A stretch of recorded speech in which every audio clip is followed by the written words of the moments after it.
جہنم ہی تھا،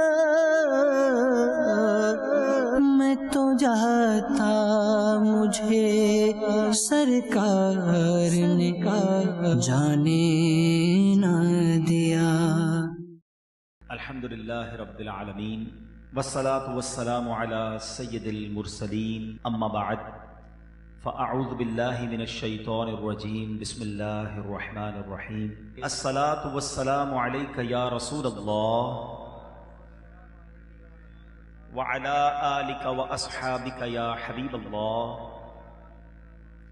الصلاة والسلام علیک یا نبی اللہ وعلی آلک واصحابک یا نور اللہ۔ درود پاک پڑھنے کے بے شمار فضائل و برکات ہیں۔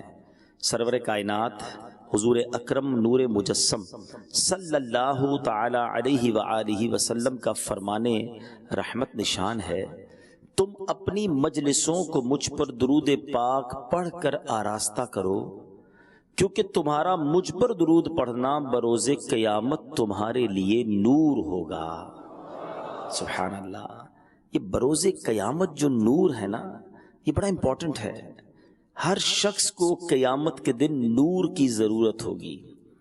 اب مثال دیتا ہوں میں آپ کو۔ اب جیسے ماشاءاللہ آپ اجتماع میں آئے ہیں، واپس جائیں گے، اگر موٹر سائیکل پر جائیں، گاڑی میں جائیں، تو ہر گاڑی، ہر موٹر سائیکل کو لائٹ کی حاجت ہے۔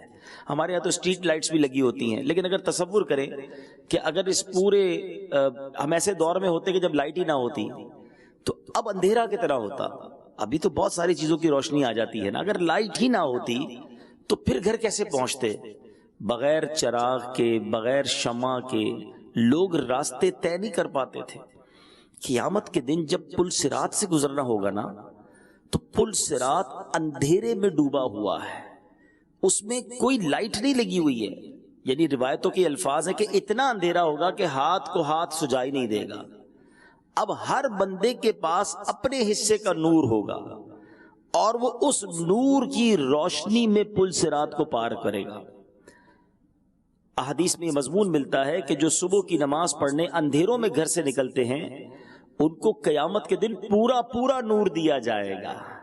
جو بستر چھوڑ کر فجر کے لیے مسجدوں میں جاتے ہیں، اسی طرح بہت سارے ایسے اعمال ہیں جس میں جیسے بھی آپ نے درود پاک کی فضیلت سنی کہ قیامت کے دن نور ہوگا درود پاک۔ الفاظ ملتے روایتوں میں کہ جب بندہ پل صراط پار کرے گا تو کچھ لوگوں کے پاس تو اتنا سا نور ہوگا، جیسے پیر کا انگوٹھا ہوتا ہے نا، اس کے مطابق اس کے پاس نور ہوگا۔ تھوڑی دیر جلے گا، پھر بجھ جائے گا، جیسے ہی وہ بجھے گا وہ پھر اندھیرے میں آ جائے گا، پھر وہ جلے گا تو پھر تھوڑا راستہ طے کرے گا۔ یعنی گھسٹ گھسٹ کر پریشانی کے عالم میں لوگ پل صراط سے گزریں گے۔ خوش نصیب وہ ہوں گے جن کے پاس نور تام ہوگا، مکمل نور ہوگا، اور اس کی روشنی میں وہ انشاءاللہ خیریت سے پل صراط پار کر جائیں گے۔ تو پتہ چلا جس طرح ہمارے گھر میں لائٹ نہ ہو ہمیں چین نہیں آتا، لائٹ چلی جائے تو بے چینی ہو جاتی ہے۔ لوگ جنریٹر، یو پی ایس بغیر کنیکشن کا گھر ہو تو پہلے فوراً گھر میں شفٹ نہیں ہوتے جب تک الیکٹرک کا میٹر نہ لگ جائے۔ بھائی لائٹ ضروری ہے۔ تو قیامت کے دن میں جا رہے ہیں، نور ضروری ہے، انتظام کر کے جانا کہیں اندھیرے میں نہ رہ جائیں۔ اور قیامت کے دن کا نور، سبحان اللہ، ون آف دیم، ان میں سے ایک طریقہ اس نور کو حاصل کرنے کا یہ ہے جو میرے آقا نے فرمایا کہ درود پاک کل بروز قیامت تمہارے لیے نور ہوگا۔ آپ چاہتے ہیں کہ بہت زبردست نور ہمارے ساتھ ہو تو زیادہ درود پاک پڑھیے، کثرت سے درود پاک پڑھیے۔ اور سبحان اللہ، درود پاک کا نور تو ایسا نور ہے، درود پاک کی نورانیت تو ایسی نورانیت ہے کہ جو دنیا میں پڑھتا ہے نا، قیامت کو تو ملے گا ہی ملے گا، ابھی سے چہرہ نورانی ہونا شروع ہو جاتا ہے، اس کی زندگی میں بھی نور داخل ہونا شروع ہو جاتا ہے، رحمتیں برسنا شروع ہو جاتی ہیں۔ جمعرات بھری مراد، کہتے ہیں نا بزرگوں کی الفاظ ہوا کرتے تھے، اور واقعی یہ بھری مراد ہے۔ روایتوں کے الفاظ ملتے ہیں کہ جمعرات کو جو دعا مانگی جائے وہ رد نہیں ہوتی، وہ لوٹائی نہیں جاتی۔ خاص دعا مانگنے کی بھی رات ہے اور خاص درود پڑھنے کی بھی رات ہے۔ احادیث میں جمعرات کی رات اور جمعے کے دن کے درود کے فضائل الگ سے لکھے، احادیث الگ سے میرے آقا نے بیان فرمائی ہیں۔ تو پیارے اسلامی بھائیوں، جب بھی جمعرات آئے، جب بھی جمعہ کا دن آئے، کثرت کے ساتھ درود پاک پڑھیں. اللہ پاک مجھے بھی اور آپ کو بھی کثرت سے درود پاک پڑھنے کی توفیق عطا فرمائے. محبت کے ساتھ بآواز بلند درود پاک پڑھیں گے. صلو علی الحبیب صلی اللہ تعالی علی محمد صلی اللہ علیہ وسلم. پڑھتا رہوں کثرت سے درود ان پہ صدا میں، پڑھتا رہوں کثرت سے درود ان پہ صدا میں، اور ذکر کا بھی شوق پے غوث و رضا دے. صلو علی الحبیب صلی اللہ تعالی علی محمد صلی اللہ علیہ وسلم. بیٹے بیٹے اسلامی بھائیوں، آج جس موضوع پر میں نے بات کرنی ہے، اگر کسی کو کامیاب ہونا ہے، سکسیسفل ہونا ہے، اپنی زندگی میں کسی ٹارگٹ کو، کسی گول کو، کسی ہدف کو حاصل کرنا ہے، کسی مقام پر پہنچنا ہے، تو اس کے لیے استقامت بڑی ضروری ہے. اور یہ صرف دین کے معاملات میں نہیں، کسی کو دنیا میں ترقی کرنی ہے، کسی کو کاروبار میں ترقی کرنی ہے، کسی کو جناب کسی بھی فیلڈ میں ترقی کرنی ہے، اس کے اندر استقامت کا ہونا بڑا ضروری ہے. کچھ لوگ ہوتے ہیں ایک کام تھوڑا سا کرتے ہیں، پھر دوسرا کرتے ہیں، پھر تیسرا کرتے ہیں، پھر دوبارہ پہلا والا کرتے ہیں، ساری زندگی ایسا لگتا ہے راؤنڈ اباؤٹ ہی گھوم رہے ہوتے ہیں، کسی مقام پر نہیں پہنچتے، کسی مرتبے پر نہیں پہنچتے، کوئی اسپیشل کام نہیں کر پاتے. اب جیسے ماشاءاللہ دعوت اسلامی والے موجود ہیں، تو ہمیں اسلامی بھائی بھی یہ سوال کرتے رہتے ہیں کہ جناب استقامت کیسے ملے؟ اور استقامت جو ہے وہی راستہ ہے کامیابی کا، کسی جگہ پہنچنے کا. اور آخرت کے لیے استقامت، دین میں استقامت، ایمان پر استقامت، یہ کتنی ضروری ہے. قرآن مجید اور احادیث میں نبی پاک علیہ الصلوۃ والسلام کے فرامین ہمیں ملتے ہیں، اور پھر صحابہ کرام نے استقامت کے ایسے ایسے مظاہرے کیے، اولیاء کرام نے دین پر استقامت کے ایسے ایسے کام کر دکھائے کہ آج پڑھیں تو عقلیں حیران ہو جاتی ہیں. آج ایک صحابی رسول کا آپ کو واقعہ سناتا ہوں. صحابی رسول ہیں حضرت عبداللہ بن حذافہ رضی اللہ تعالیٰ عنہ. غیر مسلموں کے فوج نے، رومیوں نے آپ کو قید کر لیا اور اپنے بادشاہ کے سامنے پیش کیا. بادشاہ کے سامنے جب حضرت عبداللہ بن حذافہ پیش ہوئے، آپ کو لے جایا گیا، تو بادشاہ نے کہا کہ تم اپنا مذہب اسلام تبدیل کر لو، اپنے مذہب کا انکار کر دو، دین سے پھر جاؤ، تو میں تمہیں اپنی بادشاہت میں شریک کر لوں گا، اپنی بیٹی کا نکاح تمہارے ساتھ کر دوں گا. یعنی آپ ذرا سوچیں، صرف معاف کرنے کا نہیں کہا، بلکہ لالچ بھی دی گئی، انعام کا بھی اعلان ہوا کہ بادشاہت میں بھی شریک اور اپنی بیٹی کا نکاح بھی کر دوں گا. اور اگر تم نے ایسا نہ کیا تو پھر ظاہر ہے کہ پھر اس کی کانسیکوینسز، اس کا نتیجہ خطرناک ہوگا. لالچ تھی، انعام تھا. بادشاہ کی بیٹی کے نکاح کا مطلب یہ ہوا کہ آگے جا کے بادشاہت بھی مل جانی تھی. حضرت عبداللہ بن حذافہ نے جواب کیا دیا؟ آپ فرماتے ہیں کہ اگر تم اپنی ساری بادشاہت بھی مجھے دے دو، پھر بھی آنکھ جھپکنے کے برابر بھی اپنے دین سے میں نہیں پھروں گا. اچھا، اب بادشاہ جو ہے اس نے کہا کہ پھر تو میں تجھے قتل کر دوں گا، اب زبردست طریقے سے عبرت کا نشان بنا دوں گا. حضرت عبداللہ بن حذافہ نے کہا کہ آپ کو اختیار ہے، آپ کو جو چاہے کرنا ہے کریں، میں اپنے دین سے پھرنے والا نہیں. میں نے نبی پاک کی غلامی اختیار کی، اللہ وحدہ لا شریک کو اپنا رب مانا ہے، آپ کو جو کرنا ہے کر لیں، دین سے میں پھرنے والا نہیں ہوں. اب کیا ہوا؟ بادشاہ کے حکم سے تیر اندازوں کو بلایا گیا. باقاعدہ یوں سمجھیے کہ حضرت عبداللہ بن حذافہ کو سامنے کھڑا کیا گیا، اور اب تیر برسانے والے ماہر وہ کھڑے کر دیے گئے، اور اب بار بار آپ کے جسم پر تیر برسائے گئے. پتھر نہیں، تیر جو جسم میں پیوست ہو جاتا ہے. آپ کو تیر لگتے جاتے اور آپ بار بار یہ کہتے کہ میں نے اپنے دین کو نہیں چھوڑنا ہے. تیر برسانے والے کہتے اپنے دین کو چھوڑ دو، پھر جاؤ اپنے دین سے. آپ صبر و استقلال کے پیکر بنے رہے. فرماتے ہرگز نہیں. اب آخر بادشاہ نے کیا کہا کہ ان کو سولی سے اتارا جائے. جسم جو ہے وہ زخموں سے چور چور ہو چکا تھا. کا سولی سے اتارو اور پیتل کی بنی ہوئی دیگ میں تیل ڈالو اور اس کے نیچے آگ جلاؤ. تیل ڈالا گیا، شدید آگ جلائی گئی، تیل کھولنے لگ گیا. آپ کو خوف زدہ کرنے کے لیے کیا کیا گیا ایک مسلمان قیدی کو لایا گیا اور اس کھولتے ہوئے تیل میں ڈال دیا گیا. اس شخص کا گرم تیل میں جیسے ہی ڈالا گیا گوشت جل گیا، فقط ہڈیاں چمک کر اوپر آ گئی. اب آپ سے کہا گیا ابھی بھی آخری موقع ہے، ایمان سے پھر جاؤ، ورنہ جو اس کا حال ہوا ہے وہی حال تمہارا ہوگا. ہمارا مذہب قبول کر لو ورنہ تمہیں بھی اس دیگ میں ڈال دیا جائے گا. اللہ اکبر. تصور کرتے جانا میرے پیارے اسلامی بھائیوں، کبھی زندگی میں اللہ نہ کرے ایسا امتحان میرا اور آپ کا لیا جائے تو ہمارا کیا حال ہوگا. آپ نے کیا کہا؟ آپ فرماتے ہیں میں اپنے دین کو ہرگز نہیں چھوڑوں گا، تم نے جو کرنا ہے کر لو. اب بادشاہ نے حکم دیا کہ ان کو بھی آگ میں ڈال دیا جائے. حضرت عبداللہ بن حذافہ کو اٹھایا گیا، جیسے ہی اٹھا کر آگ میں ڈالا جانے لگا آپ کی آنکھوں سے ٹپ ٹپ آنسو گرنا شروع ہو گئے. بادشاہ نے کہا رک جاؤ رک جاؤ، واپس لاؤ.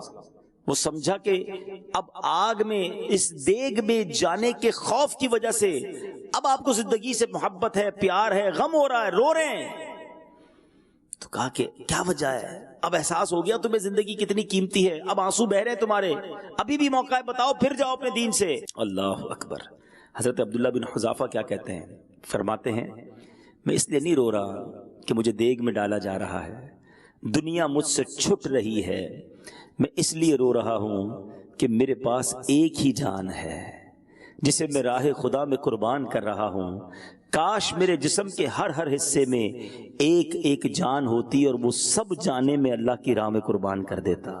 میں اور آپ شعر پڑھتے ہیں، میں اور آپ نعرے لگاتے ہیں، یہ ایک جان کیا ہے اگر ہو کروڑوں، یہ ایک جان کیا ہے اگر ہو کروڑوں، تیرے نام پر سب کو وارا کروں میں، تیرے نام پر سر کو قربان کر کے تیرے سر سے صدقے اتارا کروں میں. صحابہ کرام نے یہ پروف کیا، یہ ثابت کیا کہ ان کے نزدیک سب کچھ اللہ اور اس کے رسول کی اطاعت ہے. ایمان کی قدر کتنی تھی.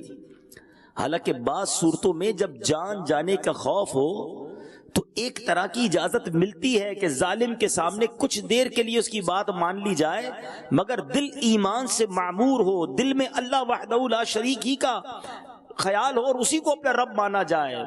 جان بچانے کے لیے بعض صورتوں میں اجازت ملتی ہے، مگر اللہ والوں کی شان نرالی ہوتی ہے. وہ ایک لمحے کے لیے بھی اپنی زبان سے بھی یہ ادا کرنے کے لیے تیار نہ ہوتے. اے میرے میٹھے اسلامی بھائیوں، دیکھا آپ نے استقامت تھی تو کیسی تھی. یہ لوگ استقامت کے پہاڑ تھے، بڑی تکلیفیں، بڑی آزمائشیں آئیں صحابہ کرام پر، پھر اولیاء کرام پر. جس پنجتن پاک کی غلامی کا میں اور آپ دعویٰ کرتے ہیں، محرم کے دنوں میں خوب ان کا چرچا کرتے ہیں، ان کی لنگر پکاتے ہیں، ذرا سوچئے نا کیسا استقامت تھی، وہ کیسا مظہر تھا.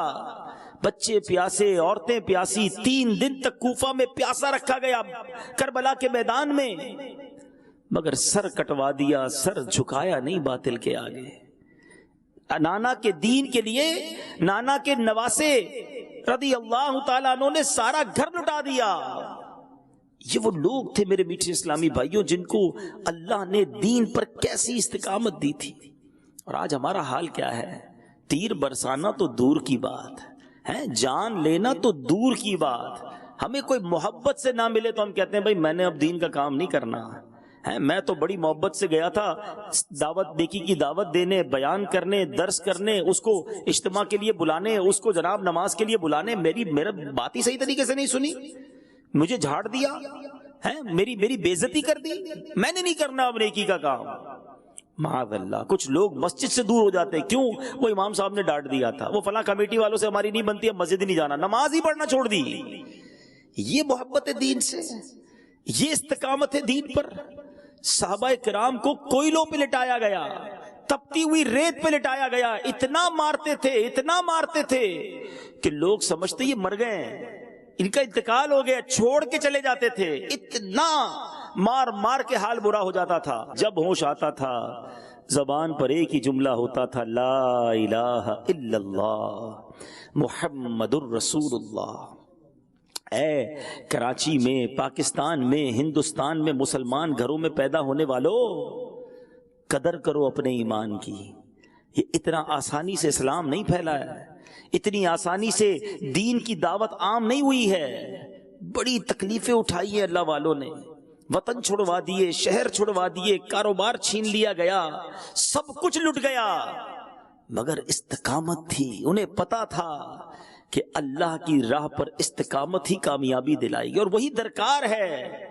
اللہ اکبر. قرآن مجید فرقان حمید میں اللہ تعالیٰ کیا ارشاد فرماتا ہے, بے شک وہ جنہوں نے کہا ہمارا رب اللہ ہے, پھر اس پر قائم رہے, ان پر فرشتے اترتے ہیں کہ نہ ڈرو اور نہ غم کرو اور خوش ہو اس جنت پر جس کا تمہیں وعدہ دیا جاتا ہے. اللہ اکبر.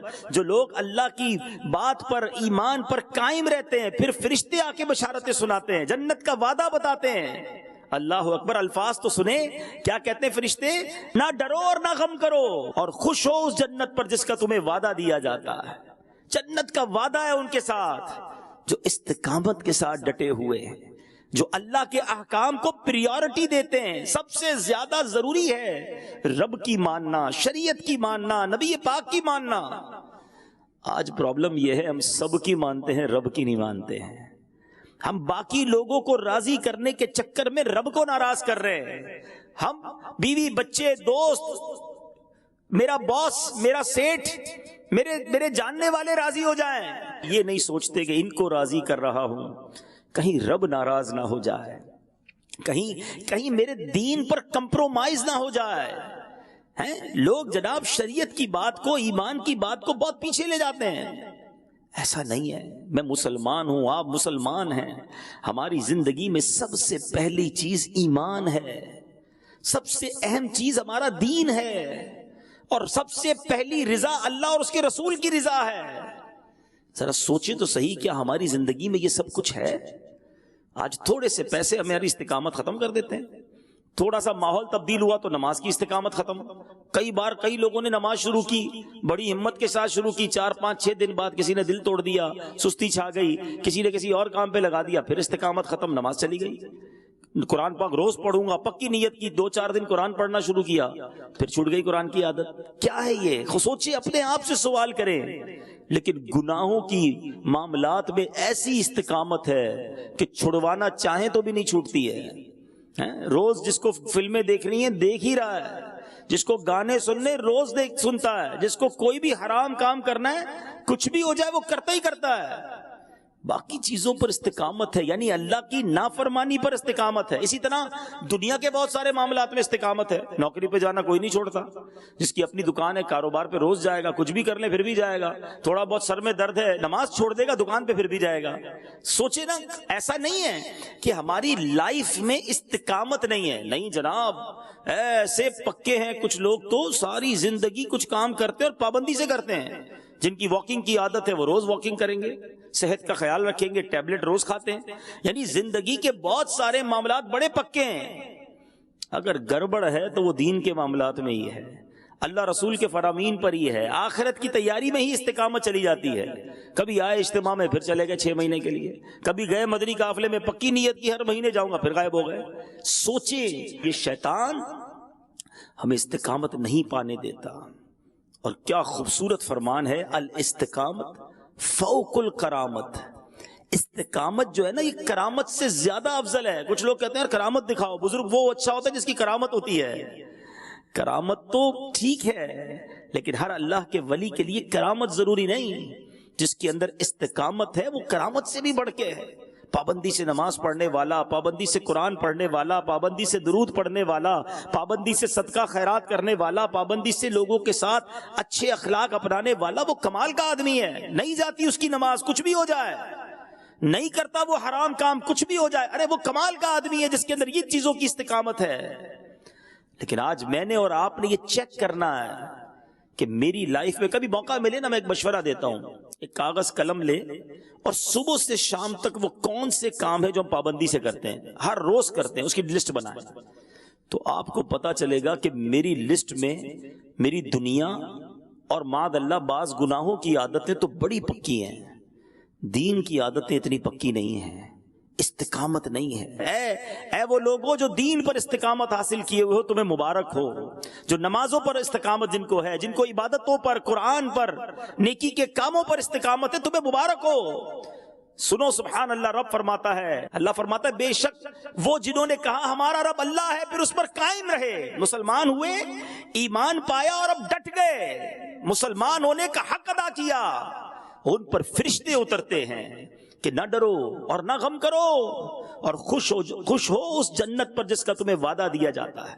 اب مفتی قاسم صاحب نے تفسیر صراط الجنان میں اس آیت کی تفسیر کتنی پیاری بیان کی۔ آپ فرماتے ہیں بے شک وہ لوگ جنہوں نے اللہ پاک کے رب ہونے اور اس کی وحدانیت کا اقرار کرتے ہوئے کہا کہ ہمارا رب صرف اللہ پاک ہے، پھر وہ اس اقرار اور اس کے تقاضوں پر ثابت قدم رہے، اللہ پاک کی طرف سے فرشتے اترتے ہیں اور انہیں یہ بشارت دیتے ہیں اور کہتے ہیں تم آخرت میں پیش آنے والے حالات سے نہ ڈرو اور اہل و عیال وغیرہ میں سے جو کچھ پیچھے چھوڑ آئے اس کا غم نہ کرو اور اس جنت پر خوش ہو جاؤ جس کا تم سے دنیا میں اللہ پاک کے رسولوں کی مقدس زبان سے وعدہ کیا جاتا تھا۔ سبحان اللہ، اللہ کرے کہ یہ بشارت، یہ خوشخبری ہم سب کو بھی نصیب ہو جائے، اللہ ایسی استقامت دے کہ فرشتوں کے ذریعے ہمیں خوشخبری سنائی جائے۔ سبحان اللہ، امیر اہل سنت جبھی تو ایمان پر، استقامت پر کس قدر بار بار ہمیں ذہن دیتے ہیں، اپنے اشعار کے ذریعے، اپنے مدنی مذاکروں میں کتنی فکر نظر آتی ہے ان کے اندر ایمان پر استقامت کی۔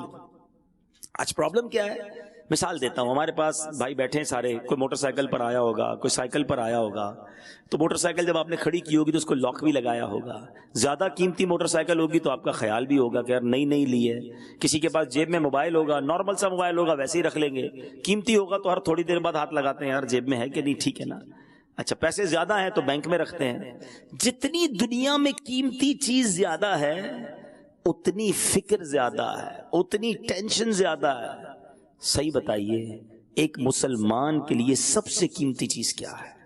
وہ ایمان ہے، سمجھیے اس بات کو۔ لیکن کبھی ایسا ہوا کہ میں نے تھوڑی دیر بعد مجھے خیال آئے کہ یا اللہ میرا ایمان سلامت رہے گا کہ نہیں؟ کبھی رات کو جس طرح کسی کی نئی گاڑی ہو اور باہر کھڑی ہو تو وہ گھر سے باہر کر کے دیکھ رہا ہوتا ہے، یہ گیلری سے دیکھ رہا ہوتا ہے گاڑی ٹھیک ہے کہ نہیں۔ کبھی اس طرح رات کو بستر سے اٹھ گئے گھبرا کر کہ یار میرا ایمان میرے پاس رہے گا کہ نہیں، سلامت رہے گا کہ نہیں، اللہ سے دعائیں مانگی۔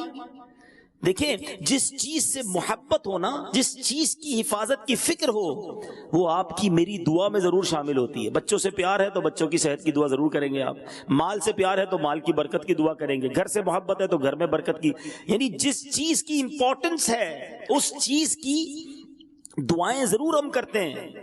تو آپ سوال کر لیں اپنے آپ سے، ایمان پر کتنی دعائیں کرتے ہیں؟ کیا روز میری نماز میں، میری دعاؤں میں میرے ایمان کی حفاظت ہے، اس کی دعا ہے؟ اللہ کے حبیب صلی اللہ تعالیٰ علیہ وسلم کی دعا سنیے، حالانکہ نبی پاک وہ ہیں جن کے صدقے مجھے اور آپ کو ایمان ملا ہے۔ ان کے قلب اقدس کی تو حالت یہ ہے کہ ان کے قلب، ان کے دل پر پڑنے والے نور کی برکت سے ہمارے دل منور ہوا کرتے ہیں۔ شاعر لکھتے ہیں نا، تیرے صدقے میں آقا سارے جہاں کو دین ملا۔ آقا کے صدقے سب کو دین ملا ہے نا، ہمیں تو رحمان بھی ملا ان کے صدقے، قرآن ملا ان کے صدقے، رمضان ملا ان کے صدقے، سب کچھ نبی پاک کے صدقے ملا ہے۔ مگر میری اور آپ کی تعلیم کے لیے نبی پاک دعا کیا فرماتے ہیں؟ یا مقلب القلوب ثبت قلبی علی دینک، اے دلوں کو پھیرنے والے میرے دل کو اپنے دین پر ثابت قدمی عطا فرما۔ سوچئے، نبی پاک دعا کر رہے ہیں اور میں اور آپ کتنی دعا کرتے ہیں۔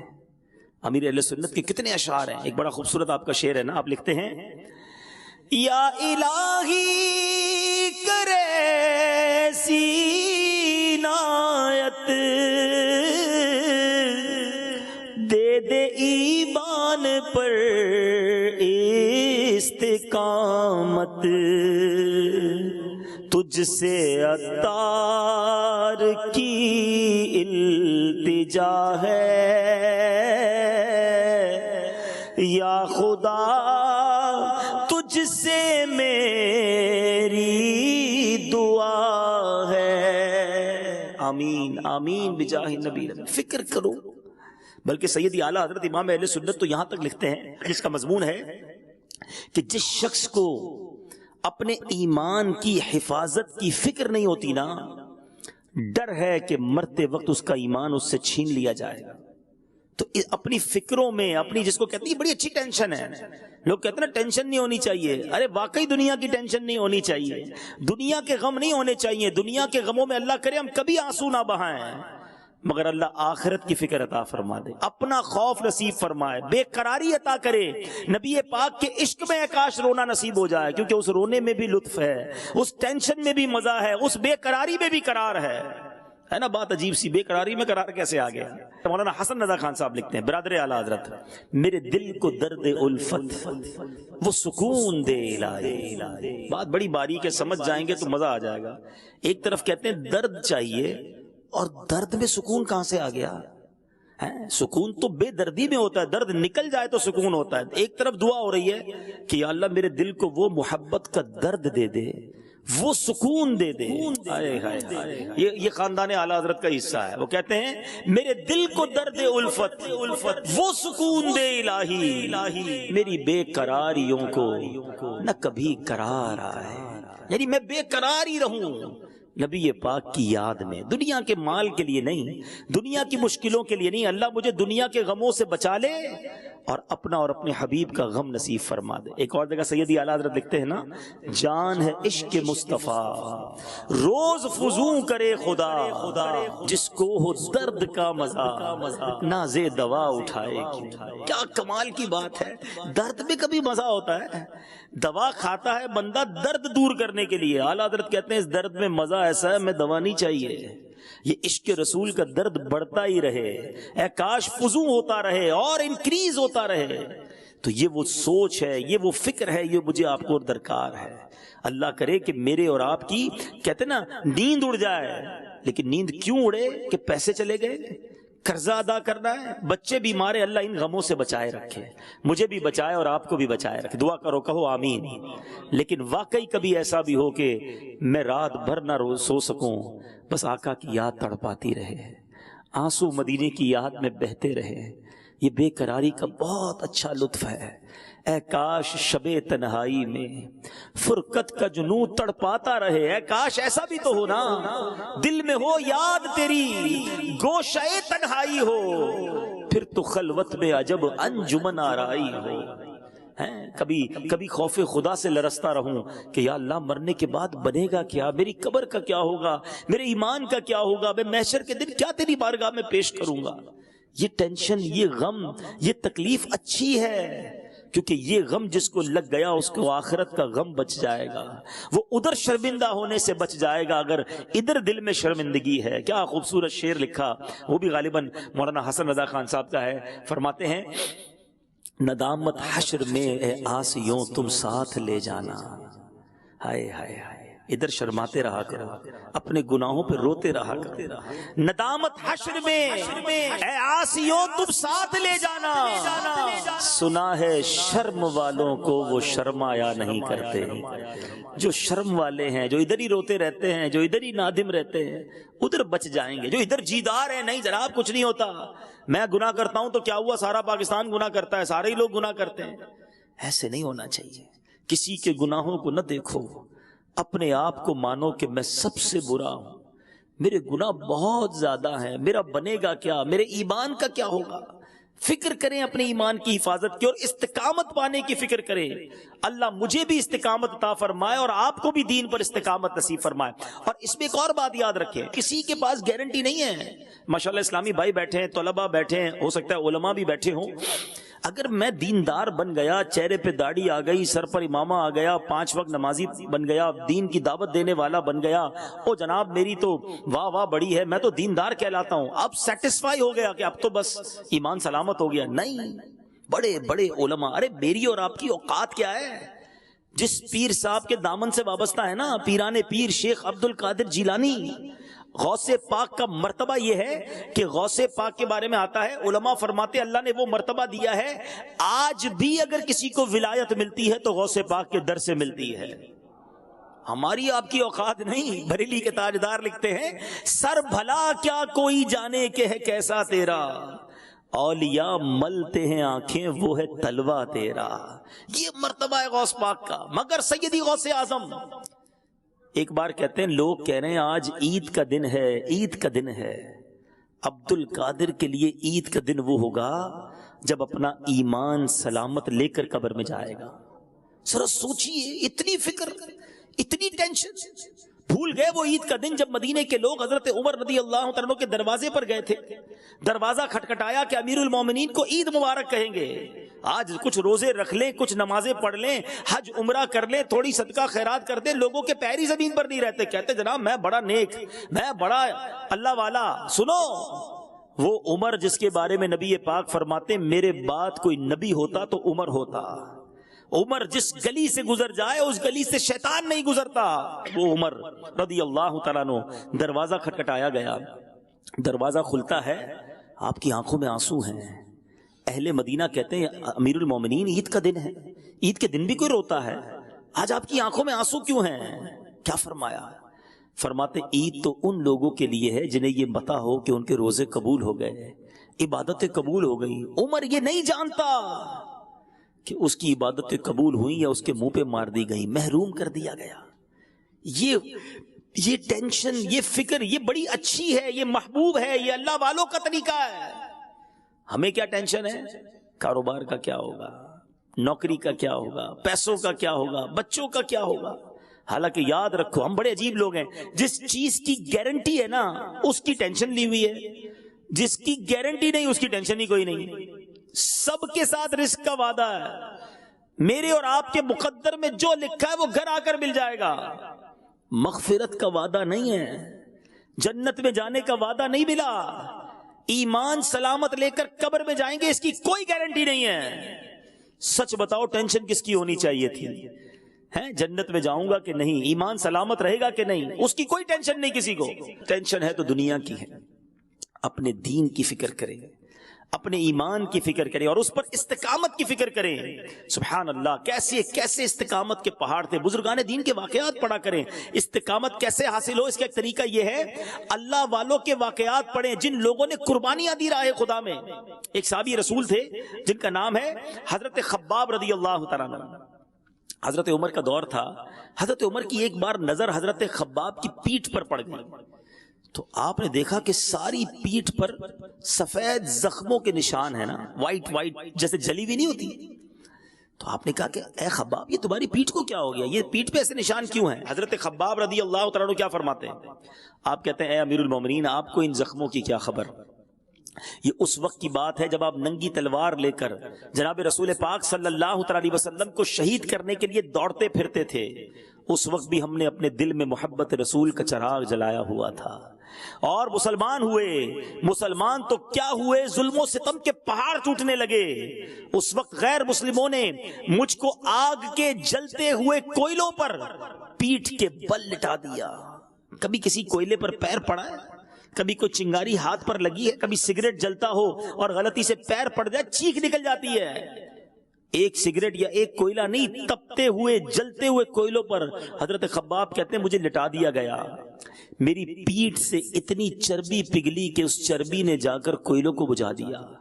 میں گھنٹوں بے ہوش رہا اے عمر، مگر رب کریم کی قسم جب مجھے ہوش آیا سب سے پہلے جو زبان پر کلمہ جاری ہوا لا الہ الا اللہ محمد الرسول اللہ صلی اللہ تعالی علیہ وسلم تھا۔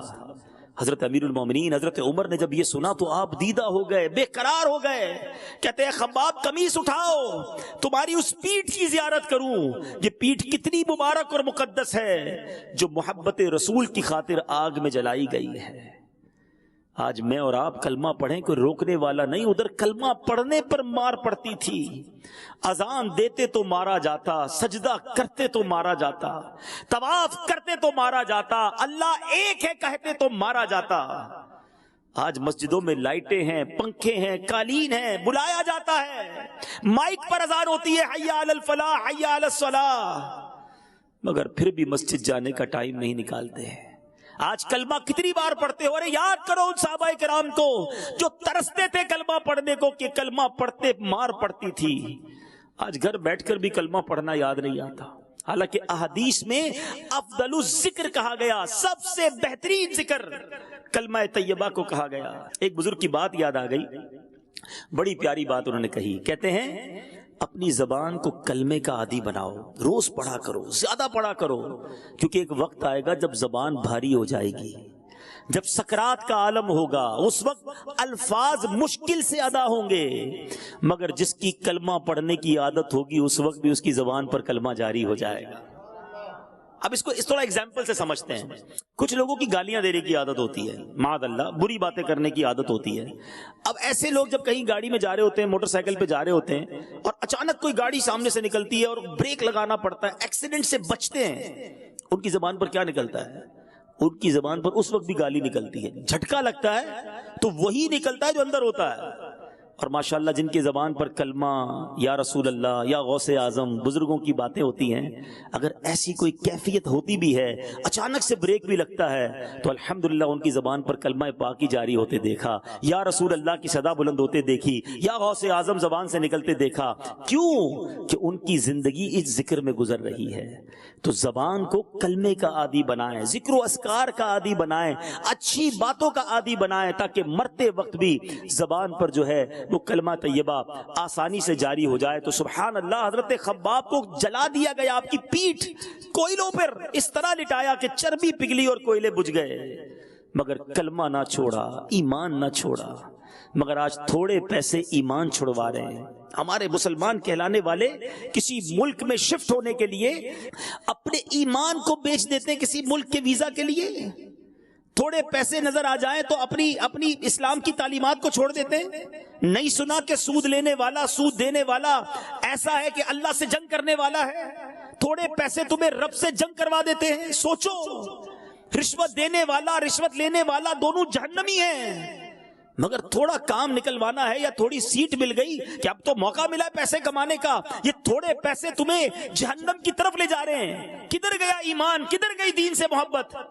لوگ کہتے غلامی رسول میں موت بھی قبول ہے, مگر یہ کیسی غلامی ہے کہ جب تمہارے گھر میں شادی آتی ہے, تمہارے بچوں کا کوئی فنکشن آتا ہے, تو ہر وہ کام تمہارے گھر میں ہوتا ہے جو نبی پاک کو بنا تھا, پیارے آقا علیہ الصلوۃ والسلام جس سے ناراض ہوتے ہیں. ناچ گانے, تاش, جوا, شراب, ارے کیا نہیں ہوتا آج ہماری شادیوں میں. اور لوگ کہے بھی جناب آپ تو میلاد منانے والے نمازی, آپ کے گھر میں کیا ہو رہا ہے؟ تو جواب کیا دیتے ہیں؟ بھئی بچوں کی خوشی ہے, کرنا پڑتا ہے. یعنی بچوں کی خوشی کے لیے تم اپنے نبی کو ناراض کر رہے ہو, اللہ رسول کے احکامات کو پامال کر رہے ہو. یہ کون سی استقامت ہے؟ ارے مزہ یہی ہے, یاد رکھو کربلا والوں کو گھر میں بیٹھ کر پنکھوں میں آزمایا نہیں گیا تھا. تپتے صحرا میں 3 دن کے بھوکے پیاسے تھے, لیکن نانا کے نواسوں نے کیا کیا؟ پانی لے کر معاذ اللہ یزید کی بیعت نہ کر لی, سر کٹا دیا, مگر اسلام کے پرچم کو بلند کر دیا. قتل حسین اصل میں مرگ یزید ہے, اسلام زندہ ہوتا ہے ہر کربلا کے بعد.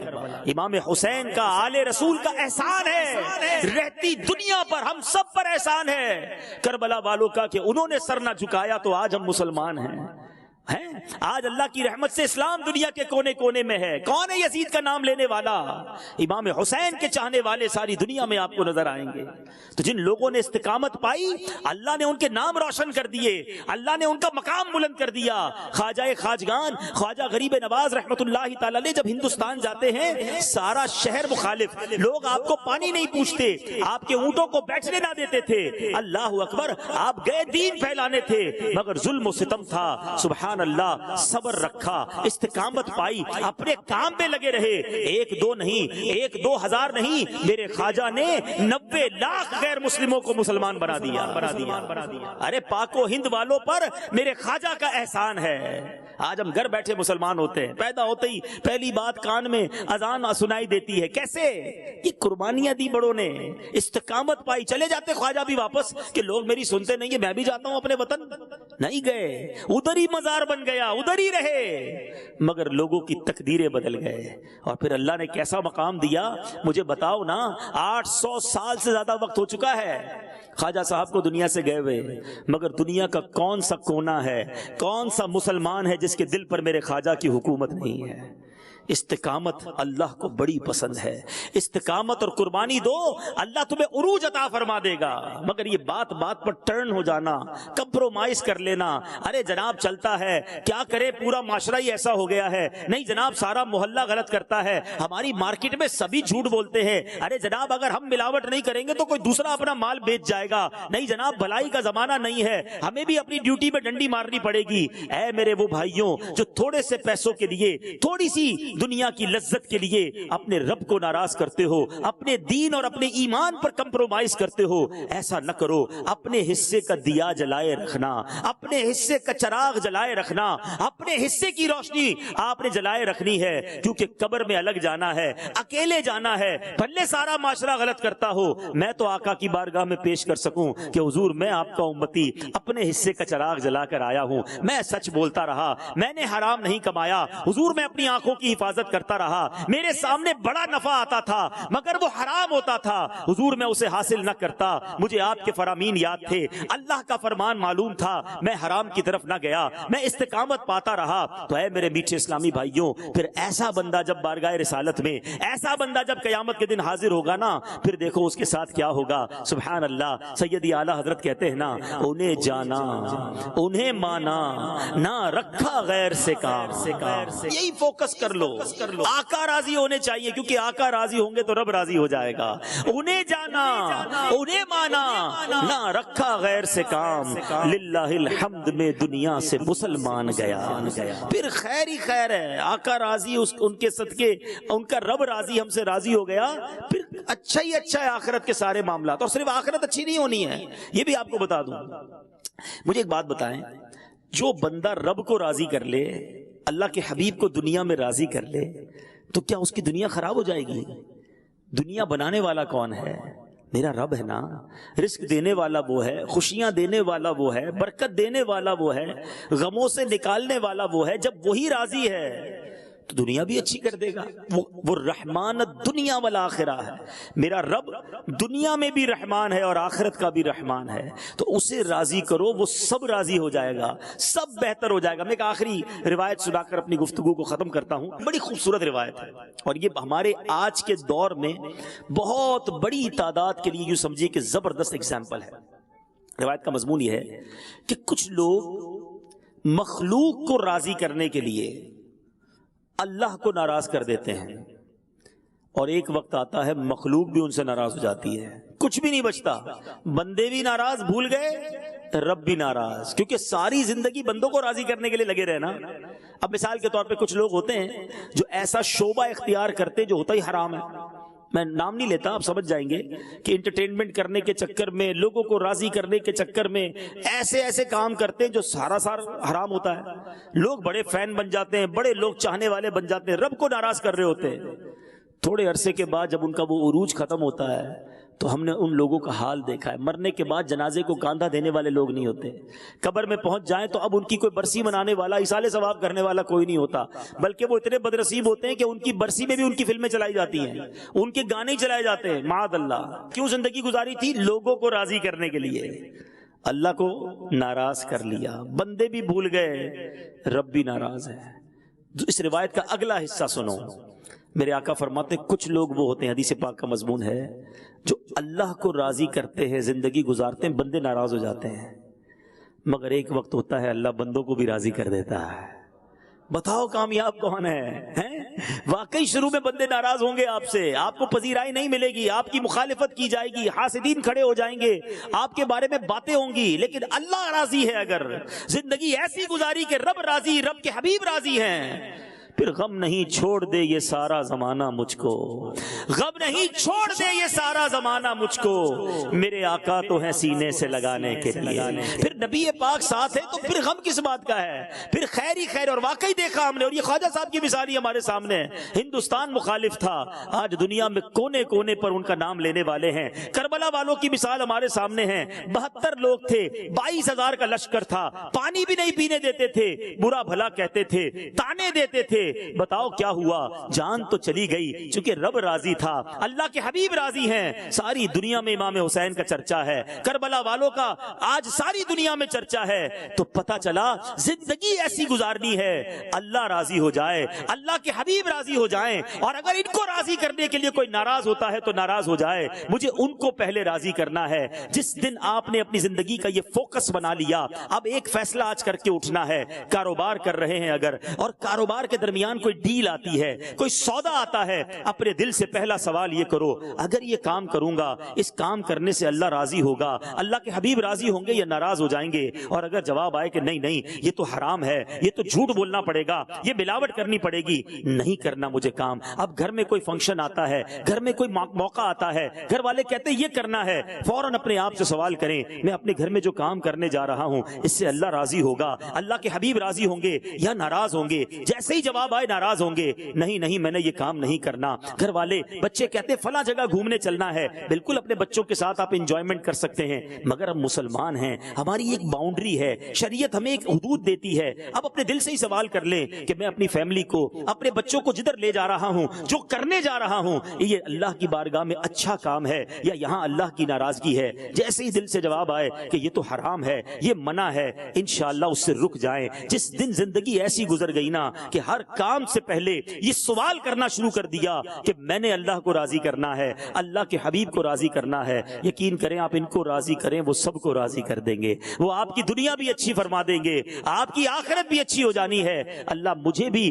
اس طرح کی استقامت نصیب کر دے, آپ کو بھی یہ استقامت عطا فرمائے, اور یہ استقامت کس طرح بار بار چیک ہو, کس طرح یہ کراس چیک ہو جائے کہ میں نے دن کیسے گزارا, میں نے رات کیسے گزاری, میں نے باتیں کیسی کی, میں نے کاروبار کیسے کیا, میں نے فیملی کے ساتھ وقت کیسے گزارا. سبحان اللہ. اللہ سلامت رکھے میرے پیر و مرشد کو, اللہ سلامت رکھے دعوت اسلامی کے مدنی ماحول کو. پورے دن کو اگر چیک کرنا ہے تو مدنی انعامات ہمیں عطا کر دیے, خوبصورت ایک 72 سوالات کا گلدستہ عطا کر دیا کہ صبح سے شام تک دن کیسے گزارا. ذرا سونے سے پہلے چیک تو کر لو, نماز پڑھی کہ نہیں, جھوٹ تو نہیں بول دیا, کہیں بد اخلاقی تو نہیں کر دی, کہیں فضول باتیں تو نہیں کر دی, کہیں ماں باپ کو ستا تو نہیں دیا, کہیں حرام تو نہیں کما لیا, کبھی آنکھوں سے حرام تو نہیں دیکھ لیا. سبحان اللہ. روز چیک کرتے رہو گے, آہستہ آہستہ بری عادتیں چھٹنا شروع ہو جائیں گی, استقامت ملنا شروع ہو جائے گی, اور اللہ نے چاہا پھر زندگی اللہ کی رضا کے مطابق گزرنا شروع ہو جائے گی. اللہ کریم مجھے بھی مدنی انعامات پر عمل کرنا نصیب فرمائے,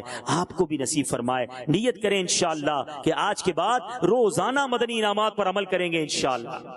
محاسبہ کر کے اور چیک کریں گے کہ میری زندگی کیسے گزر رہی ہے. اور ہر کام کرنے سے پہلے ایک سوال اپنے آپ سے ضرور کرنا, جو میں کرنے جا رہا ہوں یہ اللہ کی رضا ہے یا اس کی ناراضگی ہے؟ ایسی زندگی مل گئی تو پھر دنیا میں بھی بیڑا پار ہے, آخرت میں بھی بیڑا پار ہے. ایسے لوگ جب قبر میں جائیں گے نا تو سیدی اعلیٰ حضرت لکھتے ہیں کہ قبر میں لہرائیں گے تا حشر چشمے نور کے, قبر میں لہرائیں گے تا حشر چشمے نور کے, جلوہ فرما ہوگی جب طلعت رسول اللہ کی. آقا نے سینے لگا لینا ہے کہ یہ میرا امتی آ گیا. تو اللہ ایسی زندگی مجھے بھی گزارنا نصیب فرمائے, آپ کو بھی نصیب فرمائے. استقامت کتنی اہم ہے, 2 حدیثیں سناتا ہوں. اللہ کے حبیب علیہ الصلوۃ والسلام فرماتے ہیں کہ جو شخص اس زمانے میں, آقا فرماتے تمہارے بعد صبر کا زمانہ آئے گا, اور جو شخص اس زمانے میں دین سے مضبوطی کے ساتھ چمٹ جائے گا اس کو تم میں سے 50 شہیدوں کے برابر اجر و ثواب ملے گا.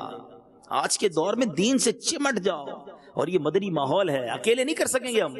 اکیلے نمازیں پڑھنا, نیکی کرنا, گناہ سے بچنا مشکل ہو جاتا ہے, مگر یہاں آتے ہیں سب کو نیکی کرتا دیکھتے ہیں, ہم بھی لگ جاتے ہیں. مدنی قافلے میں جاتے ہیں, سارے تہجد پڑھ رہے ہیں, سارے نفل پڑھ رہے ہیں, سارے درود پڑھ رہے ہیں, ہم بھی شروع ہو جاتے ہیں. تو ہمیں اپنے آپ کو بچانے کے لیے اس ماحول سے اپنے آپ کو چمٹا لینا ہے, جوائنٹ ہو جانا ہے. آنا جانا نہیں کہ آئے آج آئے پھر 2 مہینے بعد آئے, ہر جمعرات پابندی سے آئیں, ہر مہینے مدنی قافلے میں جائیں, تو انشاءاللہ مدینہ مدینہ ہو جائے گا. ایک اور حدیث حضرت سفیان بن عبداللہ رضی اللہ تعالیٰ سے روایت ہے کہ میں نے نبی رحمت شفیع امت صلی اللہ تعالیٰ علیہ وسلم کی بارگاہ میں عرض کی, مجھے اسلام کی کوئی ایسی جامع بات بتا دیجئے کہ پھر مجھے کسی اور سے اس کے بارے میں سوال کرنے کی ضرورت نہ رہے. یعنی ایک ہی سوال پوچھا گیا بڑا جامع. اللہ پیارے آقا علیہ الصلوۃ والسلام کی کیا بات ہے، ایک ہی جملہ فرماتے اور کمال فرماتے.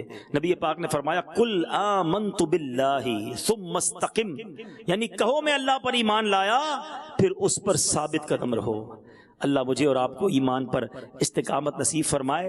اجتماع میں آتے رہیں گے، مدنی قافلوں میں سفر کریں گے، مدنی چینل دیکھتے رہیں گے تو انشاءاللہ استقامت نصیب ہوگی. میرے اعمال کا بدلہ تو جہنم ہی تھا،